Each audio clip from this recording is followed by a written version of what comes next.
Dr. Audrey Gajekpo is a lecturer in communication studies at the University of Ghana. She's an accomplished journalist, researcher, feminist, and human rights advocate. She has practiced as a journalist for more than 1.5 decades and has spent the last 10 years working as a university researcher on media, gender, and governance issues. She served as a domestic election observer during the 1996 and 2000 general elections in Ghana and a principal consultant for a media monitoring project that evaluated the performance of the media during the 2000 campaign and elections. Dr. Gajekpo is a woman of substance with a firm position in the front line of Ghana's search for democratic ideals. Her fight has been visible in her writings in newspapers. It has also been audible and visible on radio and TV stations in Ghana. Dr. Gajekpo is my guest today for a special interview here on Sky 93.5 FM, broadcasting from 1920 West Fijai. Well, in this special interview, we shall be talking about the responsibility of the media and some of the challenges still facing it. Now, has the media taken its freedom too far after the expulsion of the criminal libel law? We will look at Ghana's democracy so far and the significance of next year's general elections as well as national developmental efforts and consider the pitfalls. Well, Dr. Gajekpo, thank you very much for making time for us. And thank you for inviting me on your show. And Doctor, you've achieved a huge status in life that makes you a model for young women. How did you do that? How and did I you hope do it? young men as well. Okay, like me, yes, which is the reason why I looked forward to speaking to you. Well, you know, I probably don't need to tell you, but it's hard work. I think that I was lucky to have had a lot of advantages in life. Supportive parents who insisted that, you know, I needed to have a good and sound education, and that helped. They didn't discriminate against their girl children, and so along with my sister, we got given equal opportunities like our brothers, and that helped, and I seized the moment. I think that I was also lucky because I fairly early on discovered what I like doing. I like to write and I like to talk. So the media was a good place for me. I see. Your numerous students know you as a lecturer, and but the public knows you mostly as a social commentator and a writer. And you are famous for your column in the Mirror to the powers that be. Right. What was the objective of that write-up? I mean, those series of articles you used to write, that column. Yeah, it was a social, political column, and which meant that I was allowed to comment on things that were happening around me. And so the purpose really was to have a voice in what was going on in the country, and whether people liked it or not, to give them a bit of my mind. And that's what's good about being a journalist, is that you have a public forum in which you can speak your mind. You have those opportunities. And I did enjoy writing the column, and I got very positive reactions from the column. There were a few people who didn't like the column or would not like what I wrote, but it really didn't matter. I think that overwhelmingly a lot more people enjoy the column, and that was my aim, to be able to write in a way that people will enjoy, to be able to write in a way that I could persuade people to a particular point of view that I believed in. I see, but how is it we've missed a bit of your mind for so long? I mean, you don't write that column anymore. I know. It does take a lot of effort to write a weekly column and a lot of discipline. And I got very, very busy. And so I had to make a decision about the things that I do. And I decided that I would take a break from writing the column. because I was also doing a bit of television, a bit of radio, a lot of academic work, a lot of extension work, lecturing, not just my students, but journalists in the field, and mothering. And all of those took a lot of time. So something had to give. That's why we're missing it. Well, so given that opportunity you had to do a lot of research. You have to reach out for a lot of understanding and appreciation of a lot of issues before writing. That gives you a unique perspective as far as issues in this country are concerned. And because of that, I would like you to tell me about partisan politics in Ghana and how you see it. Right. A lot of people have apprehensions about partisan politics. In fact, when the debate prior to 1991-92, prior to the transition was going on, there was a lot of talk about the fact that partisan politics tends to bring out the worst in us. Partisan politics sometimes exacerbates ethnic tensions and all of those things. And some of that is true. But I can't think of a better system right now, because we've tried other systems of government. We've been a one-party state before. We've tried military dictatorships. And ultimately, I think that any model that a country adopts has its challenges. And as far as I'm concerned, this model is the best so far. Well, but comparing it to what you know in other parts of the world, how do you measure it as it pertains in Ghana? Well, I mean, we're just cutting our teeth in partisan politics, and we haven't been at it a very long time. We know it's an imperfect system, and the reason we know is particularly is when we see old democracies like the US have problems in their elections, as happened when current President Bush, the elections that brought him to power, the whole Florida debacle. So, that at least tells people like me that it really is something that you just have to keep working at. But when all is said and done, because I was involved in 1992, I had just come back from the US. In fact, I part of the reason I came back at the time that I did was I wanted to be part of Ghana's process to democracy. And so I traveled around and really got into the elections. And in 1996, better established, then of course I got into election monitoring, and in 2000 as well. And I think that we really are onto a good thing. I think that when you compare with a lot of other places in the world, particularly in our part of the world, we're not bad at all. But we're very enthusiastic about our democracy. There are disagreements. There are sometimes nasty, violent incidents. I think that we could use a better political culture rather than the rent-seeking kind of culture we have in our politics, and the way that politics tends to corrupt. I think that we could improve on it, and I think that the way we probably would is if we determined that we would put some rules in place and enforce them. We already do have some rules, but I think that we forgive a lot of things because, that's just the way it's been, But I think that if we pay attention to some of those issues, we'll be doing quite well. And improve on it. But can it be perfected? No, I don't think it can be perfected, but I think it can be made better. Again, I go back to the good US of A. They don't have a perfect democracy. They don't have a perfect system.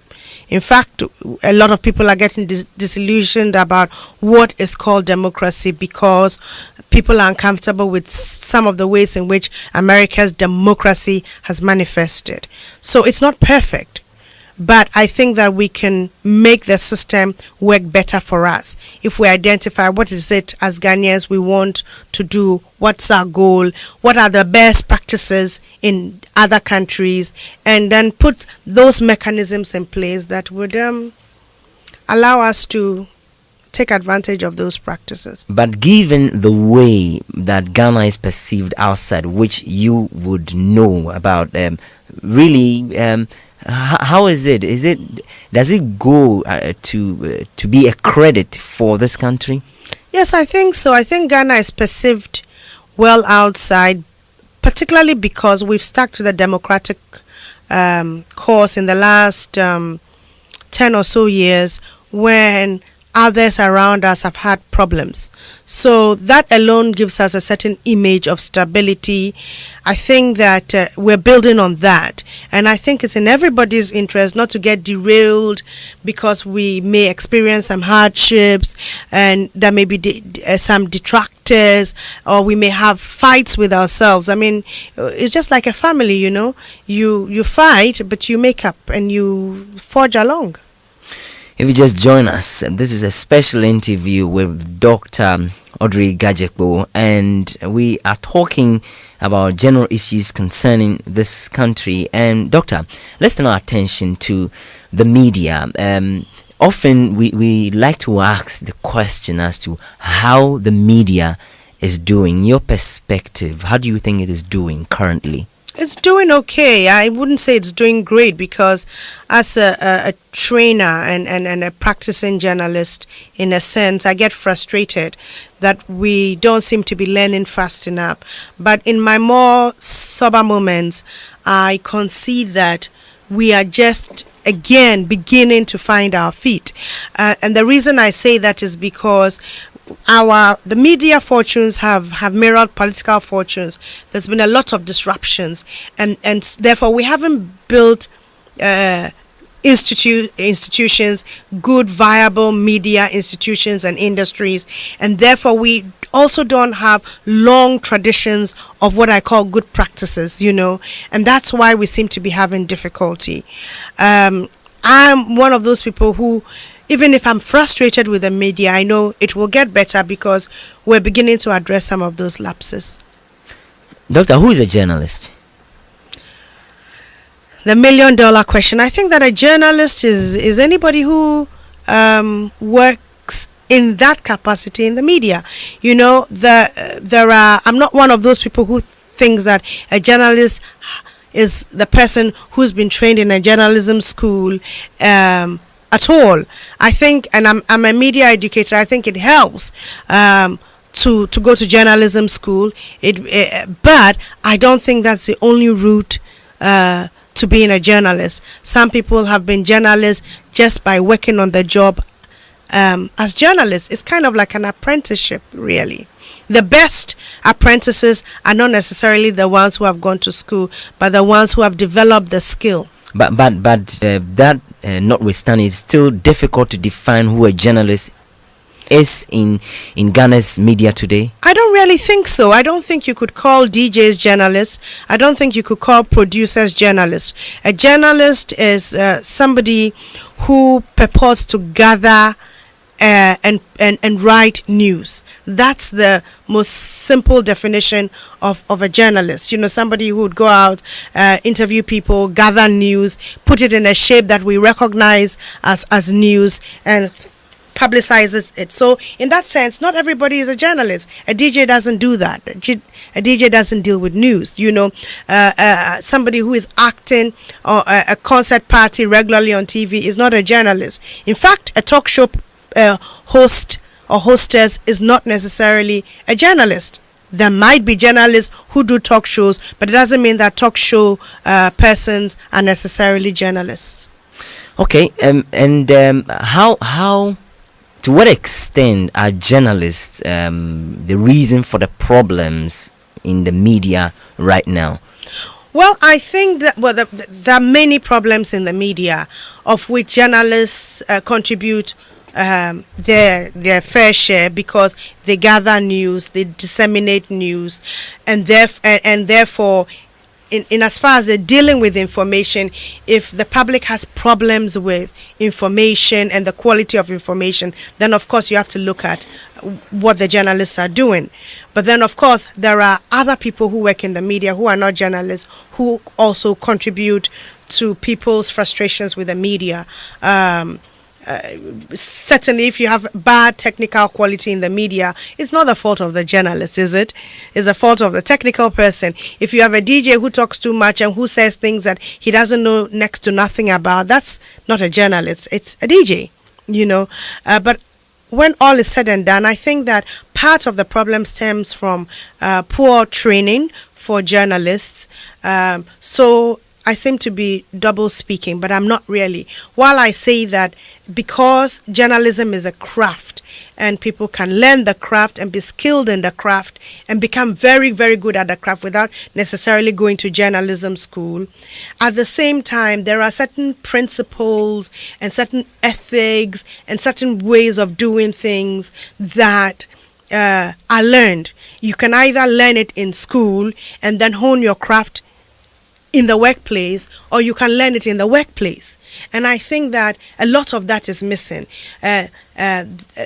People may have been taught that in journalism school. I teach, so I know that I teach my students certain things that I don't see reflected when they go into the practice, so then I have to come back to the fact that our media houses, many of them, with some exceptions of course, are relatively new institutions. Even the older ones were so, what's the word? They were so interfered with politically that they're suffering from that trauma, and they were unable to function as well as they could have because of all of the political interference, and that's perhaps a part of it.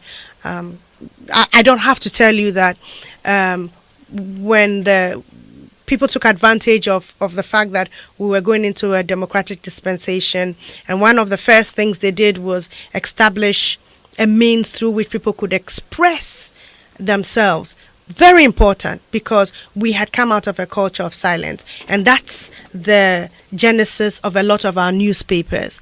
So it didn't mean that the people who had set it up were particularly very good or well capitalized or were in a position to really produce a quality media.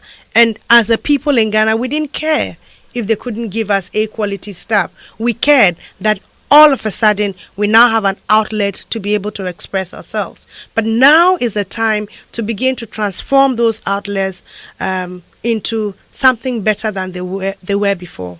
But isn't it taking too long? Because people are complaining that a lot of media practitioners have become politicians. Well, a lot of them were politicians to begin with.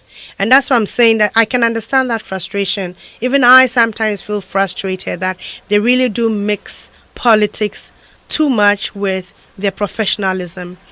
But I don't know what too long is really. I mean, it's hard to tell. When do you expect to see acceptable journalistic practice in Ghana? One that you'll be satisfied with? Right. There's already a lot of acceptable journalistic practice. What you're doing right now is acceptable journalistic practice. So there's a lot of that going on. Certainly all newspapers cannot be put in the same bag, even though we tend to do that. Some are better than others. Some try harder. Radio stations, television stations, some try harder than others to do a good job, and so it's those who try hard, the few. They may seem few to us, but those who try hard, they're the ray of hope. And pretty soon, if we insist on good quality, we'll get it as a people. Okay. But can I just say that the media Yes. is just a part of the society in which we live. They can't be different from the rest of Ghanaian society and how other Ghanaian other Ghanaian institutions perform. And I don't think that you get, great quality performance from a lot of Ghanaian institutions. I'm not sure why we should expect great quality performance from the media. They're just one of many institutions we have in Ghana that don't function as efficiently as they should. Yeah, but you still haven't answered the question as to when you would expect to see, Right. I wish I could Yeah. tell you, but I have no idea. I could tell you when to expect to see a number of things. When do you expect to have a new political election? I would say 2004, and those kinds of things. But it's hard to tell. In fact, I don't think any country has a perfect media system. They just have maybe on the whole a better one than us. But there's tabloid journalism in the more mature democracies, as there is here.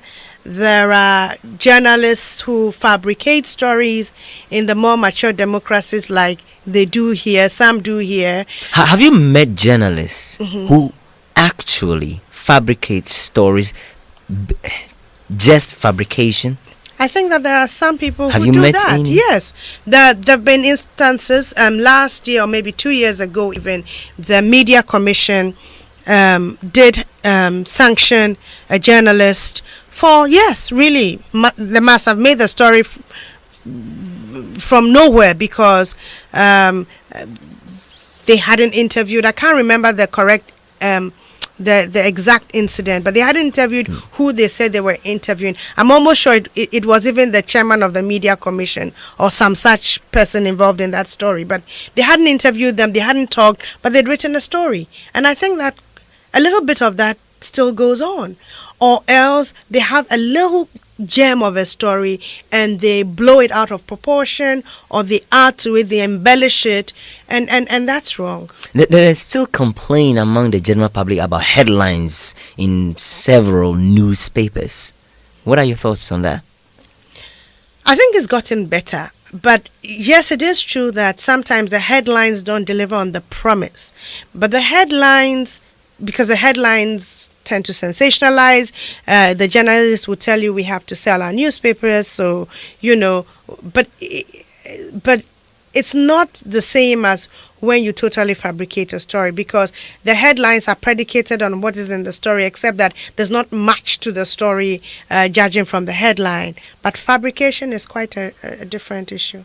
Let's turn to radio stations. At the last count, it looks like the radio stations in Ghana may be in excess of 50. Absolutely. In Okay. fact, Accra has about 17. Okay, all within the space of 10 years, the proliferation of radio Less stations. since after 1995. Yes. So it's even Okay. more remarkable. Right. It's only been, I think, less than 8 years. Right, and with your experience from other parts of the world, how significant is this?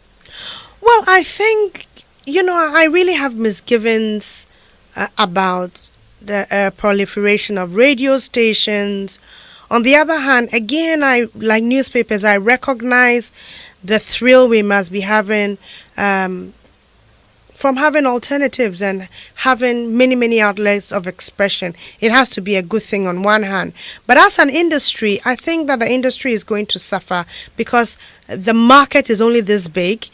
I think that a lot of times people forget that media is business, whether it's a newspaper or a radio station or a television station. Yes, they have a certain social responsibility towards the public because they're strategically placed to educate, to inform, as well as to entertain.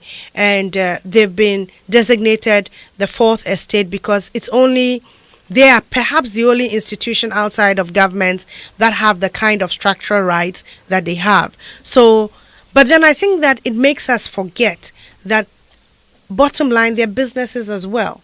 So when you have too many newspapers in a market and too many radio stations in a market, it's difficult for them to survive because they're competing for the few CDs and advertising that the market has to offer.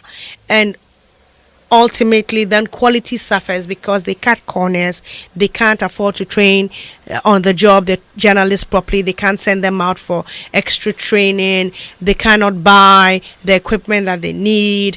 They cannot, in fact, invest money in the kind of investigative stories that would make people sit up and etc. etc.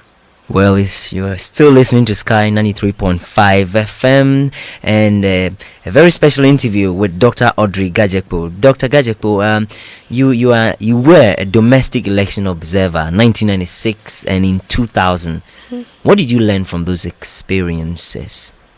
I learned that Ghanaians really are very vigilant about the democracy. Particularly in 2000, people were really very vigilant. There were reports of intimidation, but people refused to be intimidated. And, our enthusiasm is reflected in the voter turnout in our general elections. I know that in the by-elections, particularly the last one, the voter turnout was pretty low. I don't think about 50% in...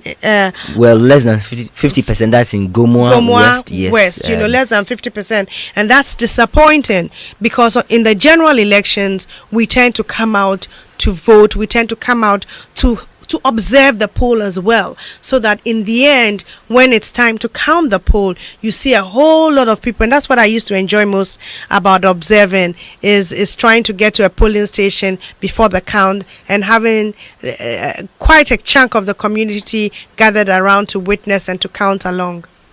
Well, there have been 5 by-elections since the 2000 elections, 2000 general elections, and one party has won it all. It happens to be the ruling NPP party. What's your comment about that? Does it surprise you? No, it doesn't surprise me at all, and I wish I would analyze it a little bit in context. You see, there's been Walensea, there's been Walensea, there's been Navrongo, there's been Gomoa, there's been Bimbilla, there's been, and then there's going to be West. There's Amenfi West, yeah, and there was Gomoa West recently. Yes. Now, Bimbilla was an NDC seat, Ibn Chambers' seat. But remember that Ibn Chambers lost that seat in 1996, didn't he? He lost that seat in 1996. So when you begin when it can go either way, when you begin to lose seats, then I'm not sure that you can say that it's a stronghold of any party.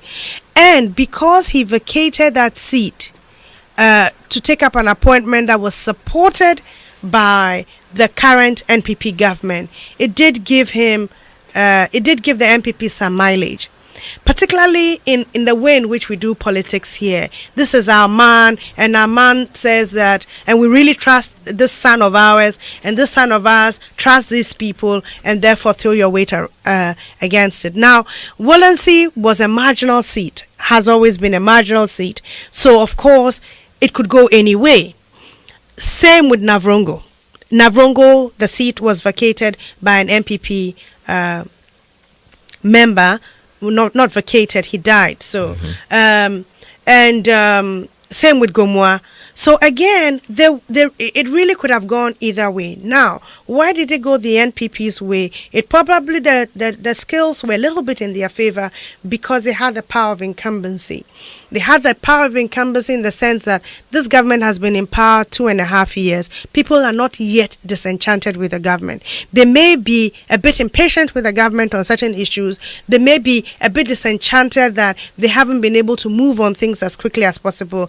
But they are not at the point at which they would say, we really don't like this government, and the way to show we don't like you is to use our thumb. We are not there yet at all. I think that this government still enjoys tremendous goodwill from Ghanaians.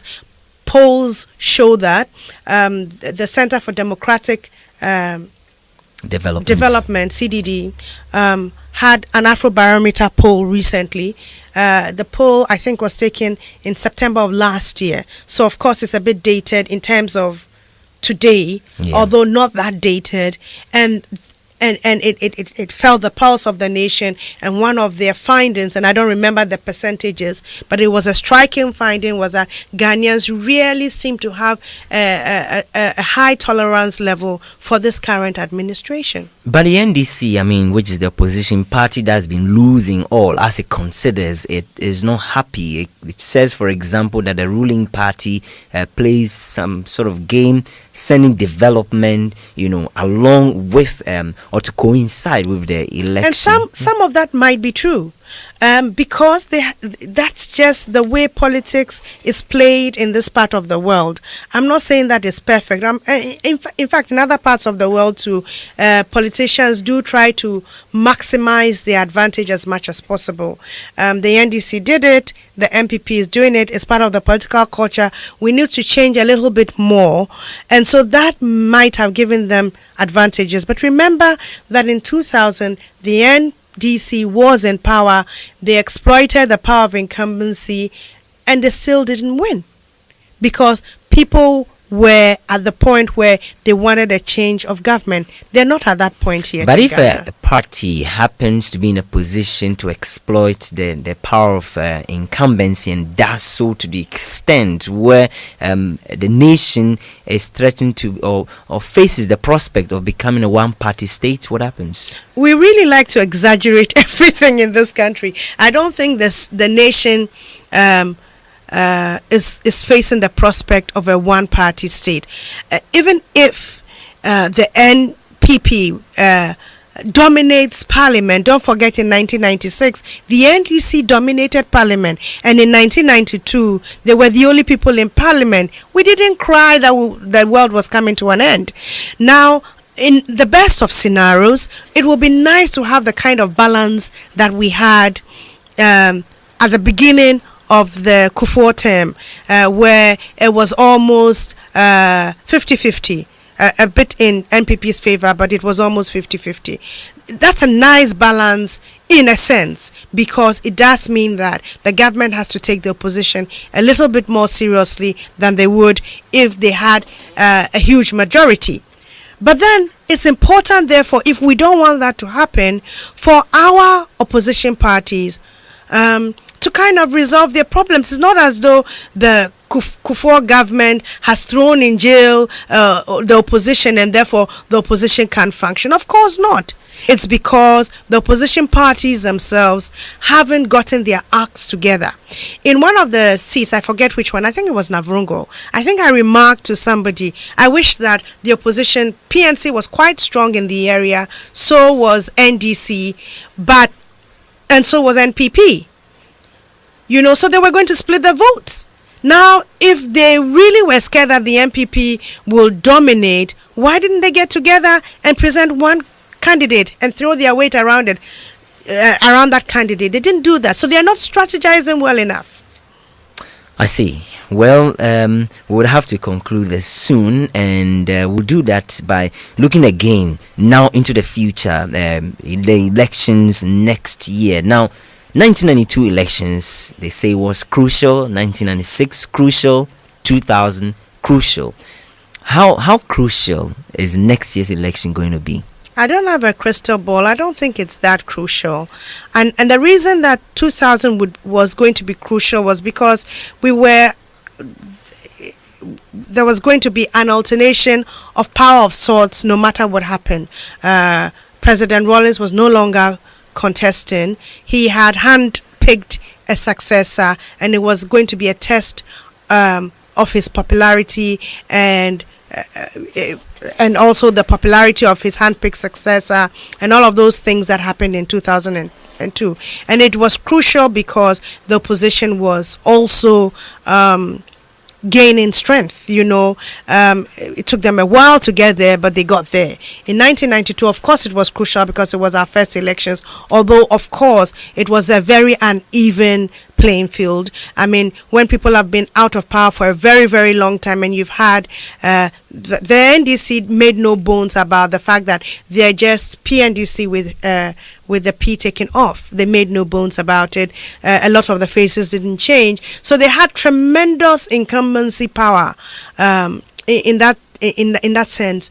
So of course the opposition then didn't have much of a chance. But 2004 I see as kind of like 1996 in a sense. 1996, there was still the possibility that there might be a major upset, but that didn't happen. So it was a kind of a consolidation period, and nothing changed. And I think that 2004 might be the same. I don't think it's that crucial. It's important because it tells you that we really are getting this game right. But I don't think that it is crucial. A year is a long time in politics, I'm told, a year and a half. So anything could happen, you know. But unless the opposition really sit down and reflect on their strategies and have a hard talk with themselves, you know, it may not be such a tough game at all for the ruling party. Would you be an election observer in 2004? Sure. And what would be your expectation in view of your experiences in 96 and 2000? My expectations will be that the Electoral Commission will continue to conduct the polls as freely and as fairly as possible. I think that by and large, 1996 particularly and 2000, they had worked out a lot of the bugs that were in the system, and we had credible polls. And I think that 2004 shouldn't be different. And if it's different, people like us will scream loud and hard. Doesn't mean your column will come back.